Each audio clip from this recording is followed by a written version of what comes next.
My boyfriend stole the necklace that my late boyfriend gave me and gifted it to his sister. He got deer in the headlights when I took it back from his mother. Have been with my boyfriend, I'll call him Adam, for almost a year now. I met him through my master's degree in the UK when I was a sophomore in college. I had a long-term boyfriend, who I'll call Kyle, who took his own life. We were together for 3 years and I would never wish the pain of losing someone like that on my worst enemy. When we started college, Kyle gifted me a locket with the word most engraved on the back of it. It was our thing.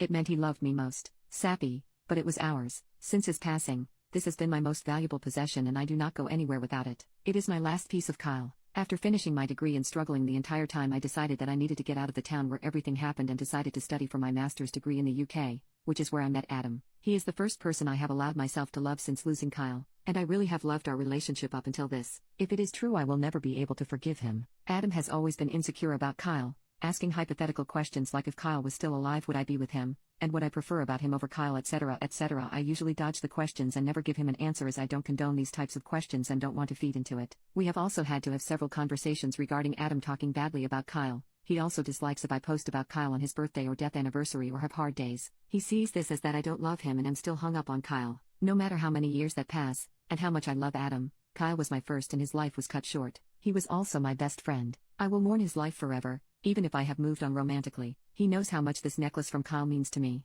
and how devastated I've been the last 2 weeks frantically searching our apartment for it. I took a shower one day and set the necklace in the same place I always do. When I came out of the shower it was gone and Adam swears he has no idea where it is and it must have fallen somewhere and got lost. I have been beside myself and spent nights in tears over losing this. Adam has a sister who we will call Jane. Jane recently celebrated her 21st birthday. I am in her Snapchat private story where she posted the beautiful locket that her big brother got her for her special day. It was the same locket. I know it because it has the same engraving on the back. I don't know how Adam explained that one, but he must have somehow. Me and Jane are not particularly close and this isn't something I feel I can just confront her about casually. I also feel silly bringing it up to Adam in case it isn't the same locket and I am just going insane and looking for excuses because I was careless and lost it. I don't see where else Adam would have got this locket, as it was made for me by a small business back in the States. She was local to Kyle and I, and her work has always been my favorite. Update: it's been almost 3 weeks. A day or two after the initial post, I confronted Adam about the locket. He claimed did not know what I was talking about, and he couldn't believe I could be as cold as to accuse him of this. When asked for receipts or any proof that the locket was not the same as mine, he couldn't produce any and got angry and stormed out of our apartment. He came back that night,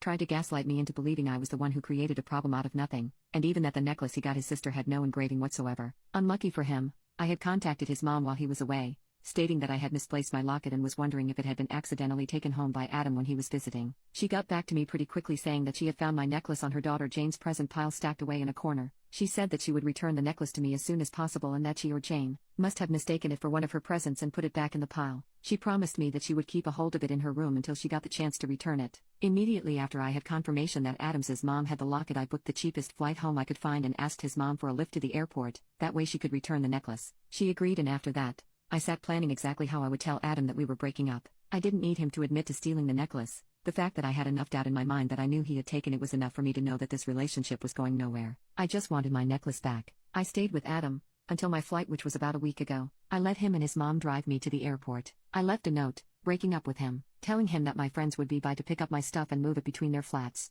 I took a leave of absence from uni until I work out where I am going to stay when I get back to the UK, and have contacted my landlord about taking my name off the lease. When Adams's mom gave me back my necklace, his face was priceless. He looked like a deer in the headlights. He was so angry, but he couldn't show it in front of his mom. His sister Jane hasn't once questioned the missing necklace, and it's been around 2 weeks now. I doubt she will ever notice. She is rather spoilt. I am glad to update you that I am safe. I am back home, with my necklace from Kyle. I am just home from visiting his grave, telling him this entire story and laughing about it. It reminded me that I should update, and probably hold higher standards in men for myself.